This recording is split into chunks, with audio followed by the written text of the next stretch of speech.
క్రీస్తు యేసునందు ప్రియులైన మీకు మన ప్రభు అయిన యేసు సాటిలేని నామంలో వైజాగ్ లైఫ్ చర్చ్ నుండి శుభములు.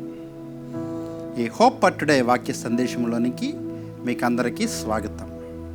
నేటి సందేశం కొరకు ఇర్మియా గ్రంథము 30వ అధ్యాయము 8వ వచనాన్ని మనం చదువుతాం. ఇర్మియా గ్రంథము 30వ అధ్యాయము 8వ వచనము.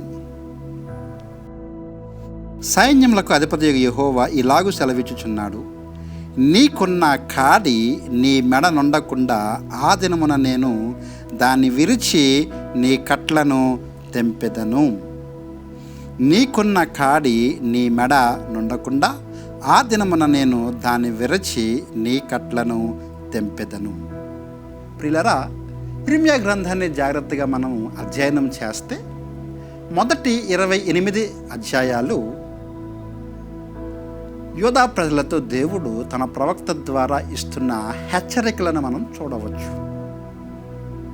ఒకవేళ ఆయన మాటలకు విధేయులు కానట్లయితే బబులోను రాజ్యాన్ని యూదా రాజ్యం మీదకు తీసుకుని వచ్చి దేవుడు వారిని శిక్షింపబోతూ ఉన్నట్లుగా తన యొక్క హెచ్చరికలను ప్రకటనలను ఆయన ఇచ్చినా కానీ వారు దేవుని మాటను నిర్లక్ష్యపెట్టి వారు బబులోను యొక్క చెరలోనికి వెళ్ళినట్లుగా మనము చూడగలం. అయితే 29వ అధ్యాయం నుండి కూడా ఆ చెరలోనికి వెళ్ళిన యూదులకు దేవుడు తక వాగ్దానాన్ని ఇస్తున్నట్లుగా మనం చూడగలము. ఏమిటి ఆ వాగ్దానం అంటే, వారు మరలా 70 సంవత్సరాల తర్వాత తిరిగి తమ స్వదేశానికి వచ్చుటకు ఉన్న ప్రణాళిక దేవుడు 29వ అధ్యాయం నుండి ఆయన ఇస్తూ ఉన్నాడు.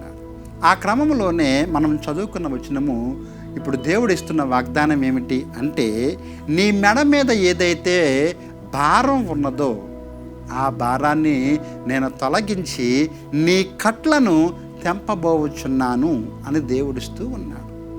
మన ఆత్మీయ జీవితాలలో కూడా మనము చాలా సమయాలలో చాలా విషయాలకి బానిసలముగాను దాసులముగాను ఉంటూ ఉంటాం. ఈ కాడి అనే విషయము బరువును మోసేదిగా ఉంది. దీనిలో 2 విషయాలు ఉన్నాయి. మొట్టమొదటిగా ఒకటి భారము, రెండవది దాస్యము. భారము, దాస్యము. అయితే ఎప్పుడైతే విడుదల అనేది వాగ్దానం చేయబడిందో ఈ 2 విషయాల నుండి కూడా ఏదైతే బరువు భారము ఉందో దానిలో నుండి, అలాగే ఏదైతే బంధిస్తూ ఉందో ఆ బంధకములో నుండి కూడా విడుదల దేవుడు ఇస్తూ ఉన్నాడు. మన ఆత్మీయ జీవితాలలో మనం కొన్నిసార్లు పాపానికి బానిసలముగా మారుతాం. పాపము చాలా భారభరితమైనది. అలాగే పాపము మనలను తన యొక్క ఆధీనంలోని స్వాధీనంలోని తీసుకుని మన మీద అజమాయిషీ చేసేదిగా ఉంది. కాబట్టి మనము పాపము యొక్క కట్లతో మనము ఉంటూ ఉన్నాం. అయితే దేవుడు మనకిస్తున్న వాగ్దానం ఏమిటి అంటే, అది ఏ విధమైన భారమైనప్పటికీ దేవుడు మన యొక్క మెడను తప్పిస్తున్నాడు, మన యొక్క కట్లను ఆయన తెంపుతూ ఉన్నాడు. చాలా సమయాలలో మనం కొన్ని విషయాలకి అడిక్ట్ అవుతూ ఉంటాం. మొబైల్ కావచ్చు, మిగతా విషయాలకి ఏదైతే మనము నియంత్రించుకోలేమో దానిని మనం అడిక్షన్గా పిలవవచ్చు. ఆ అడిక్షన్స్ అనేవన్నీ కూడా మన మీద భారముగా ఉంటాయి. మనం దాంట్లో బంధించబడిపోతూ ఉంటాం.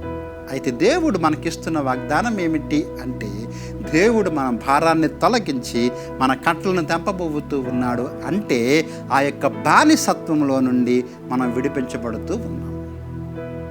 మీరు ఏ బానిసత్వంలో ఉన్నారో అది మీరు బాగా ఎరిగి ఉన్నారు. కాబట్టి దేవుని యొక్క వాగ్దానాన్ని మీరు పొందుకొని దేవుడు ఆ వాగ్దానము ద్వారా మీ కట్లను తెంపాలని చెప్పి మీరు ప్రార్థించినట్లయితే ఈ వాగ్దానం మీ స్వంతమవుతుంది. దేవుడు అట్టి విధముగా మిమ్మల్ని దీవించునుగాక. ఆమేన్. చిన్న ప్రార్థన. ప్రేమగల ప్రభువా, కృపగల తండ్రి, నాయన నాడు ఇశ్రాయేలీయులకు మీరు వాగ్దానం చేసి బబులోను బానిసత్వము నుండి వారిని విడిపించి వారి కట్లను తెంపినందుకు స్తోత్రాలు. అదేవిధంగా నేడు మా ప్రియులను మీ చేతులకు అప్పగిస్తూ ఉండగా వారు ఏ బానిసత్వంలో ఏ అడిక్షన్లో ఉన్నప్పటికీ కూడా వారి యొక్క కట్లను మీరు తెంపి విడిపించి ప్రభువా వారికి విడుదల ఇస్తారని నమ్మచ్చు. యేసు నామములో ఈ ప్రార్థన అడిగి వేడుకుంటున్నాము తండ్రి. Amen. God bless you friends. దేవుడు మీకు విడుదలనిచ్చునుగాక.